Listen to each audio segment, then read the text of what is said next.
Muy buen día a todos.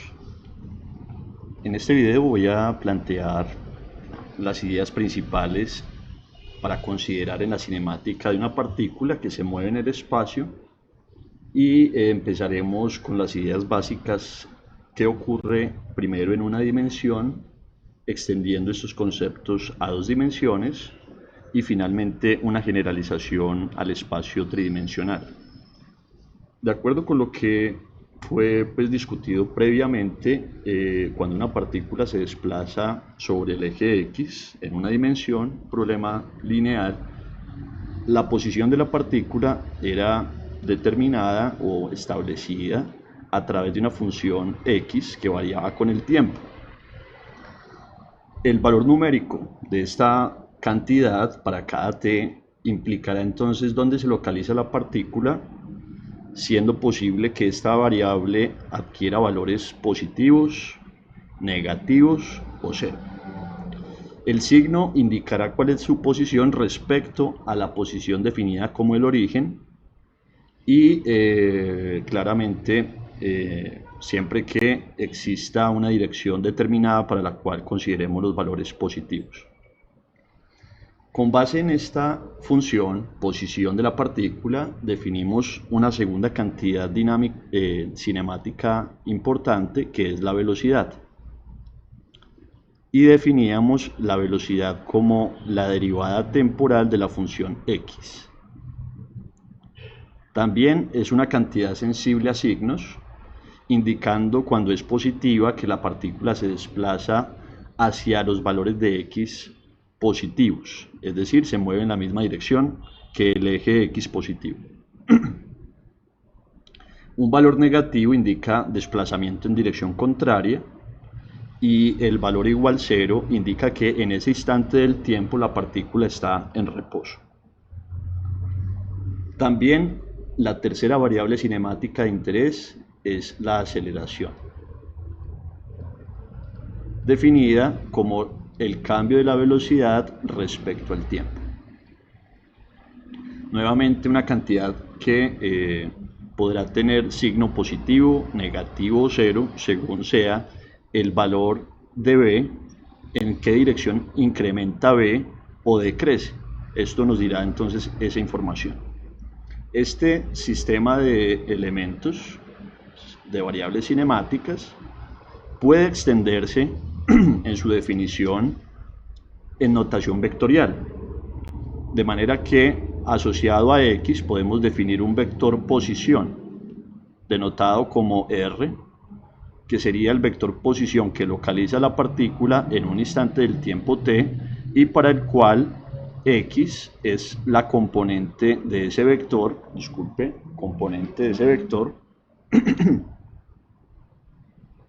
en dirección del vector unitario y, que define el elemento base del eje X, ¿cierto? Vector unitario que apunta en la dirección positiva del eje X.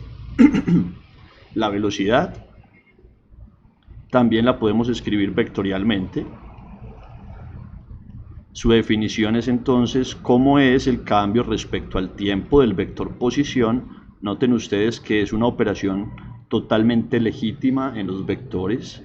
Es el cociente, ¿cierto? Explícitamente quiero escribir esto. Es límite cuando delta de t va a 0 de delta r sobre delta de t, siendo delta r una resta de dos vectores.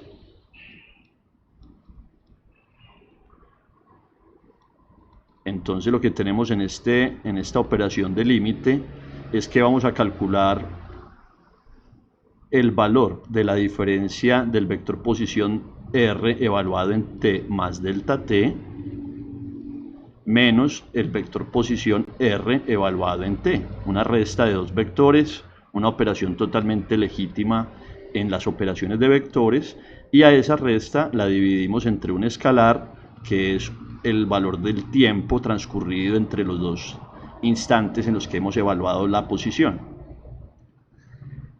Con base en esta extensión del concepto de velocidad como vector, siendo la derivada del vector posición, Es claro entonces que partiendo de lo que significa el vector posición, esta derivada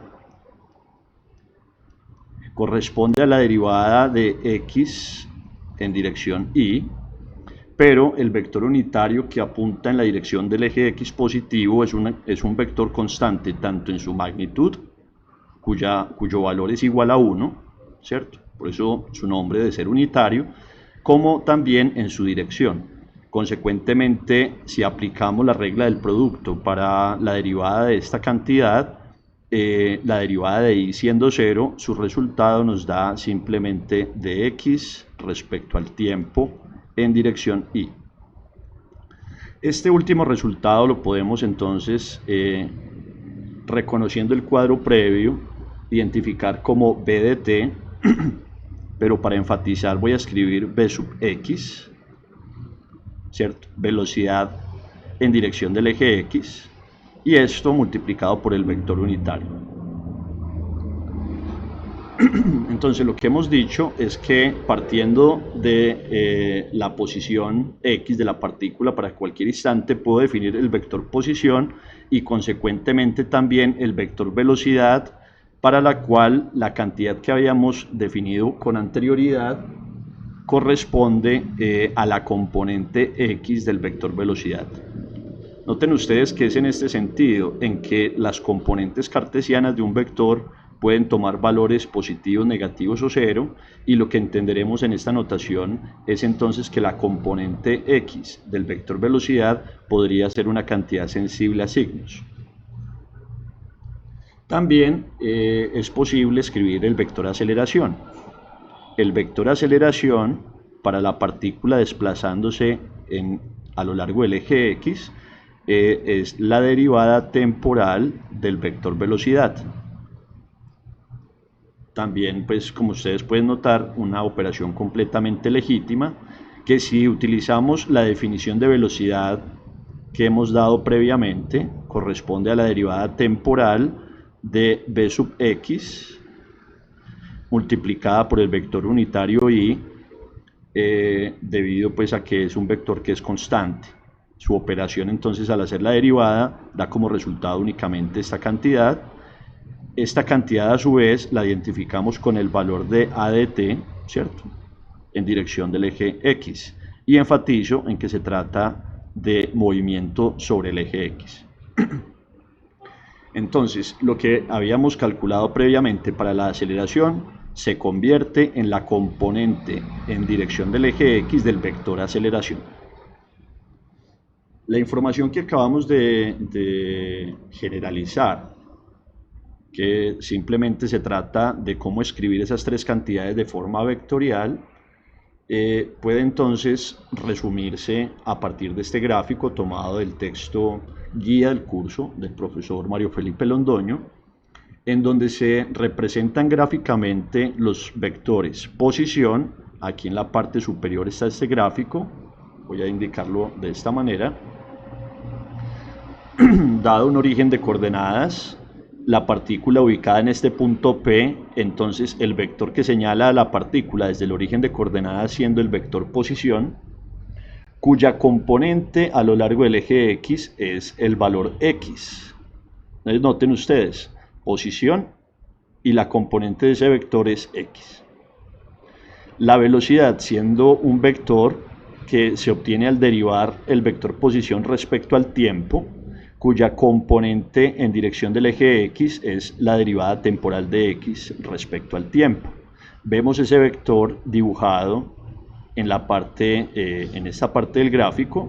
El vector velocidad es un vector, la componente x de ese vector siendo b sub x. En este gráfico, entonces podemos concluir que la partícula se está moviendo en dirección positiva del eje x, porque su componente es de valor positivo, tal que el dibujo del vector está a lo largo del eje x positivo. Caso contrario, el vector velocidad, siendo también en dirección del eje x, estaría apuntando hacia x negativo. La aceleración, siendo entonces por definición la derivada del vector velocidad respecto al tiempo, también un vector a lo largo del eje x, como aparece en el dibujo, y para este caso del dibujo, indicando entonces que su valor es una cantidad positiva, es decir, que el móvil, además de moverse en la dirección X positiva, está aumentando su valor de velocidad.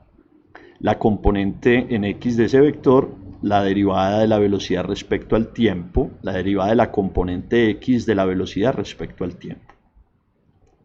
Muy bien, si esta idea entonces nos permite extender nuestra definición del movimiento en una dimensión utilizando notación vectorial, vamos ahora a ver cómo podemos generalizarlo tanto a la situación de 2 dimensiones como a 3 dimensiones.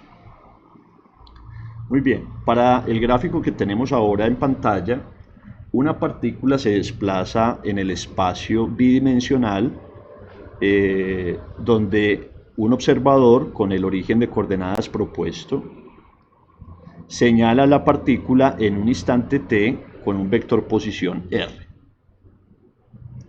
Entonces, ¿qué podemos afirmar sobre las cantidades cinemáticas asociadas al movimiento? La curva de color café tiene indicadas unas flechitas que dan una ilustración sobre en qué dirección la partícula recorre esa trayectoria. Noten que para definir completamente el vector posición requiero, además de un valor de x, también de un valor de y, de acuerdo a este sistema de coordenadas, en donde tenemos vector unitario a lo largo del eje x llamado y vector unitario a lo largo del eje y que ha sido denotado como j. Entonces, con base en esta idea, la posición en cada instante de la partícula es un vector que tiene componente a lo largo del eje x de valor x y componente a lo largo del eje y también de valor y. Cada una de estas componentes cambiando en el tiempo, puesto que se trata de un problema, cierto, que no es estático, está cambiando en el tiempo la posición de esa partícula. Noten ustedes que la trayectoria es una función de la posición x, es decir, estamos haciendo un dibujo en el plano xy y si supongamos que la trayectoria se tratara de una parábola, tendríamos algo similar a la forma, por ejemplo, y igual x cuadrado o menos x cuadrado.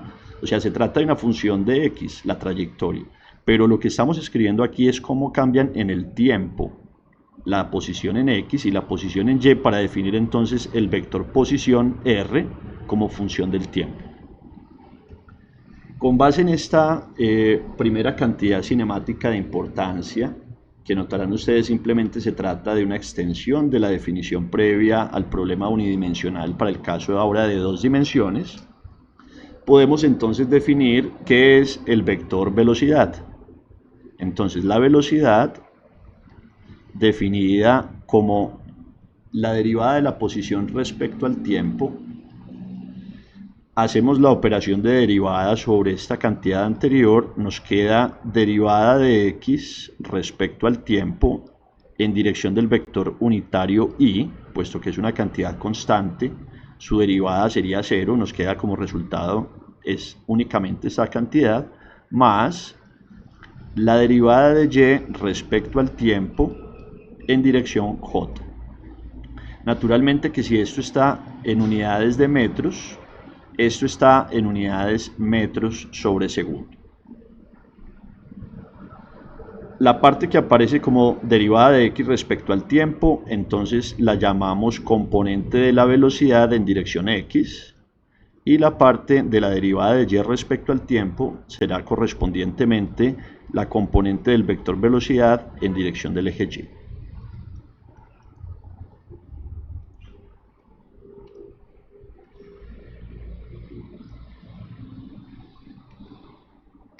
Muy bien.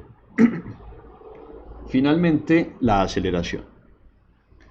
Como ustedes notan, entonces la notación vectorial nos permite mantener unas definiciones unívocas en donde la aceleración siempre es derivada de la velocidad respecto al tiempo, pero ahora el vector velocidad. Consecuentemente, si tenemos escrita la velocidad en componentes de manera tal como aparece en este cuadro de color azul, lo que tendremos es que la aceleración será cómo cambia v sub x respecto al tiempo en dirección y, más la derivada temporal de v sub y respecto al tiempo, ¿cierto? Derivada temporal. Y escrito en componentes, v sub x, la derivada de v sub x respecto al tiempo es la componente x de la aceleración y correspondientemente a sub y será la derivada de la componente y de la velocidad. Y obviamente también estas magnitudes en sistema internacional dadas en metros sobre segundo cuadrado.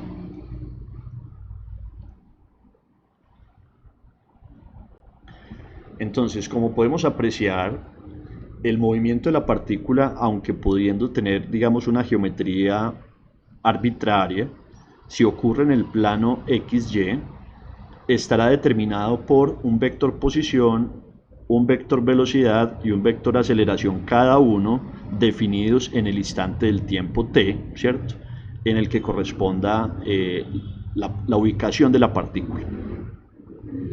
Antes de extender este problema a 3 dimensiones, se hace, digamos, relevante, se hace importante entender un poco la representación gráfica de los vectores velocidad y aceleración. El vector posición ya ha sido indicado en ese gráfico anterior, es el vector de color verde, que localiza la partícula en un instante del tiempo dado. ¿Cómo se representan geométricamente los vectores velocidad y aceleración en ese mismo gráfico de la trayectoria de la partícula? Tienen una información importante y es de interés, digamos, entender la información que ella aporta. Entonces vamos a mirar. Piensen que la partícula se ha desplazado desde la posición dada por el vector r en el instante t, que lo señalo aquí con este punto, hasta la posición r en el instante t más un delta de tiempo. Pensemos que ese delta de tiempo está involucrado en la derivada y que se trata de un delta de tiempo pequeño que luego vamos a hacer tender a cero bajo el proceso del límite.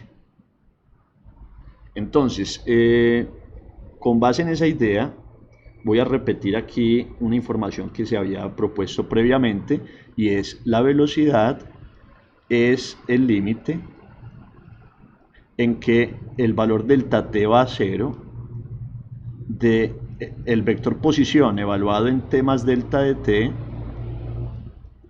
menos el vector posición evaluado en t dividido el tiempo transcurrido para ese desplazamiento.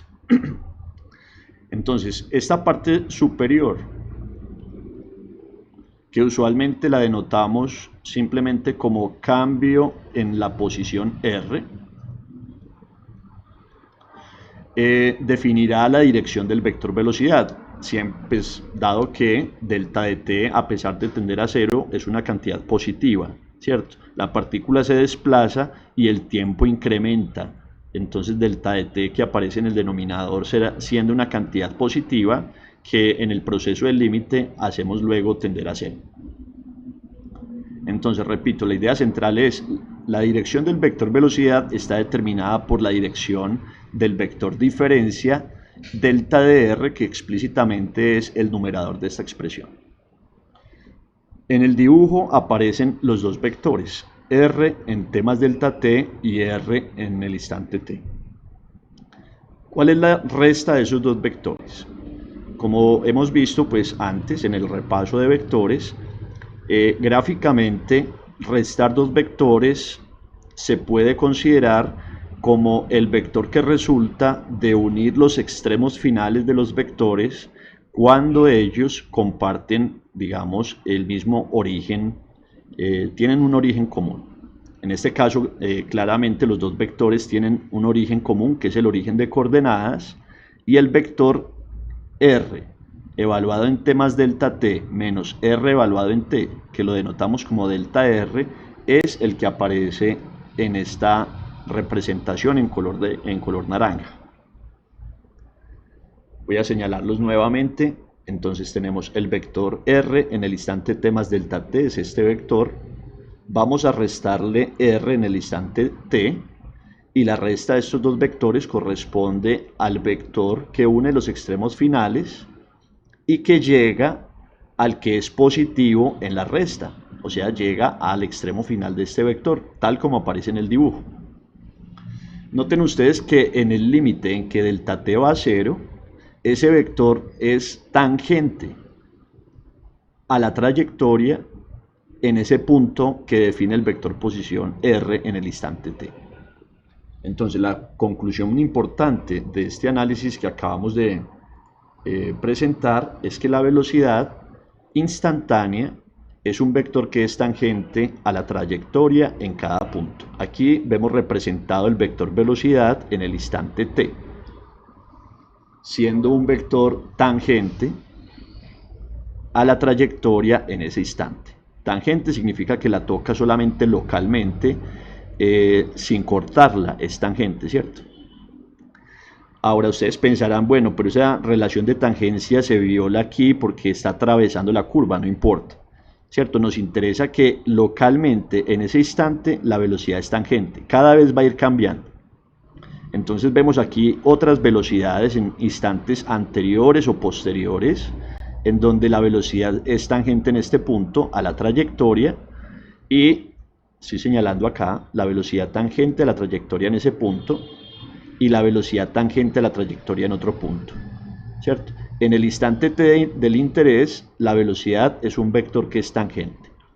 Noten también que la velocidad, siendo un vector tangente, no necesariamente tiene el mismo tamaño de delta de r, porque la velocidad es el cociente de delta de r sobre delta de t.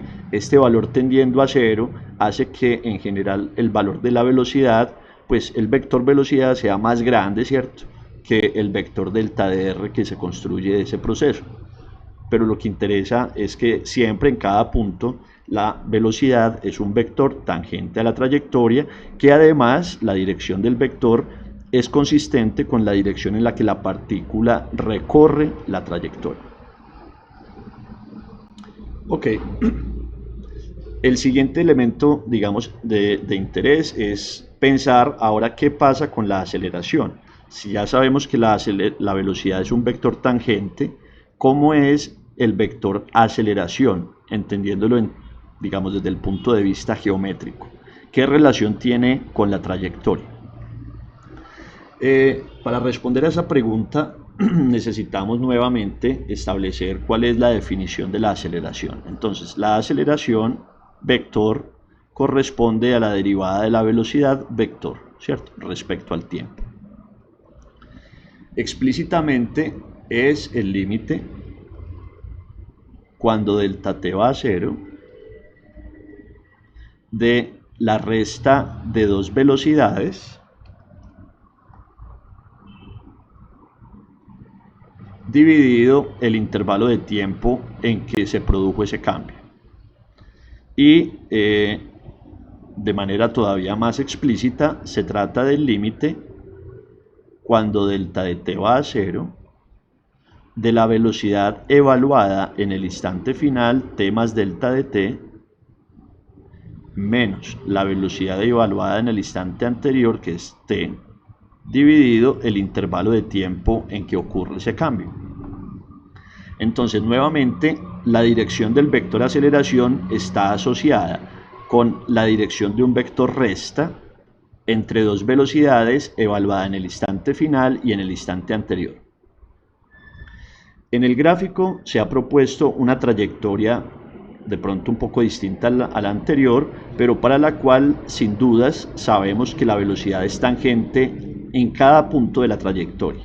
O sea que en el instante t tenemos un vector velocidad y en el instante t más delta de t tenemos otro vector velocidad, cada uno siendo tangente a la trayectoria en ese instante, en ese punto. Para entender entonces cuánto es la operación diferencia de estos vectores, los llevamos a un origen común. Y recordamos que el vector diferencia de estos dos vectores, ¿cierto?, corresponde entonces, cuando los ponemos en un origen común, a unir los extremos finales siendo entonces la dirección del vector delta de b indicada por, digamos, esa propiedad, y es que ese vector llega, digamos, su elemento final de la dirección de esta flechita es el que es positivo en la resta. El que es positivo en la resta significa esta cantidad. Entonces trazamos la unión de los extremos finales y señalamos la dirección de ese vector, entendiéndolo entonces como es a donde llega, ¿cierto? A esta cantidad. Muy bien, entonces, ¿cuál es la gran conclusión partiendo de este hecho y que el vector aceleración es paralelo, ¿cierto?, a ese delta de b, no necesariamente igual en magnitud, porque sabemos que proviene de un cociente y de evaluar ese cociente en el límite delta t va a 0. Entonces, la idea central es que en ese instante en el cual la velocidad es tangente a la trayectoria, lo cual siempre se cumple, el vector delta de b y en consecuencia el vector aceleración es un vector que apunta hacia adentro de la concavidad. Entonces noten ustedes que una partícula moviéndose en una trayectoria curva necesariamente tendrá una aceleración que satisface ser un vector que en ese instante apunta hacia adentro de la concavidad. Si el vector está completamente dirigido en dirección perpendicular de la velocidad, pues sería un caso especial, pero en general apunta hacia el interior de la concavidad. Vamos a ver pues en ejemplos, digamos, la validez de estos escenarios que han sido propuestos. En el caso rectilíneo, recuerde que la aceleración y la velocidad, además del vector posición, todos iban en la misma dirección del eje X. En el caso curvilíneo, del movimiento de la trayectoria en el plano o en el espacio, la velocidad es tangente a la trayectoria y la aceleración localmente apunta hacia adentro de la concavidad. ¿Qué ocurre en el espacio tridimensional? Con esto concluimos este video. Quiero que de pronto estos análisis de las aplicaciones vayan en un video aparte, de manera que puedan ver esto en intervalos de tiempo cortos. Entonces, ¿qué ocurre en 3 dimensiones? En 3 dimensiones, pues tenemos naturalmente que la posición de la partícula requiere de la especificación de otra coordenada, la coordenada z.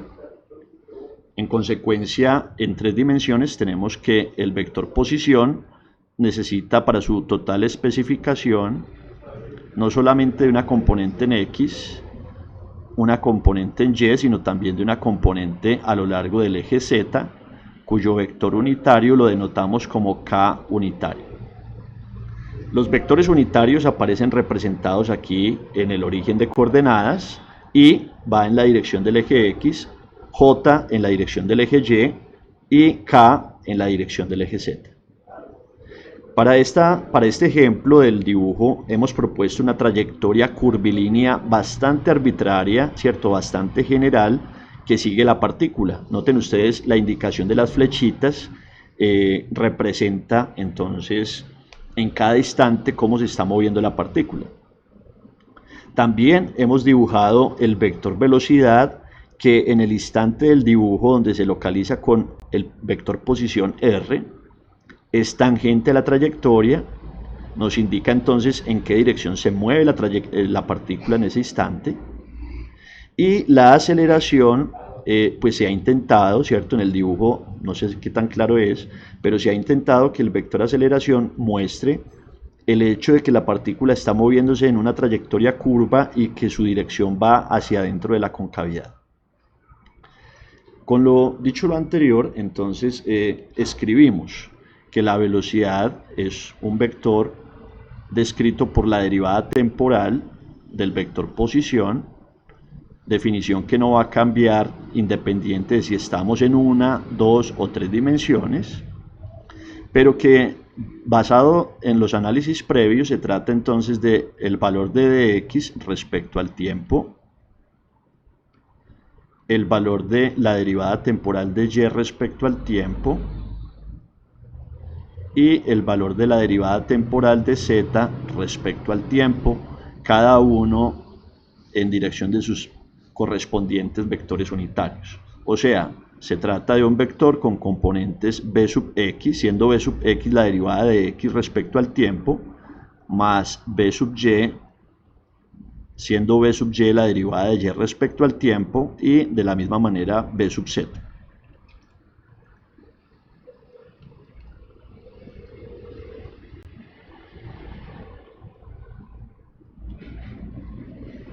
Permítanme alguna corrección aquí, esto es velocidad como función del tiempo. Muy bien. ¿Qué más tenemos entonces? Aceleración. Notarán ustedes que la generalización debe ser inmediata. ¿Cómo es la aceleración de la partícula? Depende de la derivada de la velocidad, que es un vector respecto al tiempo, que en consecuencia tendrá b sub x respecto al tiempo, derivada de b sub x respecto al tiempo en dirección del eje x, derivada de b sub y respecto al tiempo en dirección del eje y derivada de b sub z respecto al tiempo en dirección del eje z, y que podemos entonces escribir como a sub x más a sub y en dirección y más a sub z en dirección z. Puede naturalmente ser una función del tiempo. Listo.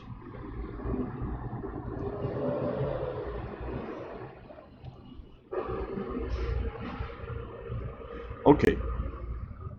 ¿Cuál es la principal conclusión de esta descripción? Primero, pues que la definición que tengamos en una, dos o tres dimensiones no cambia, solamente se extiende en el espacio.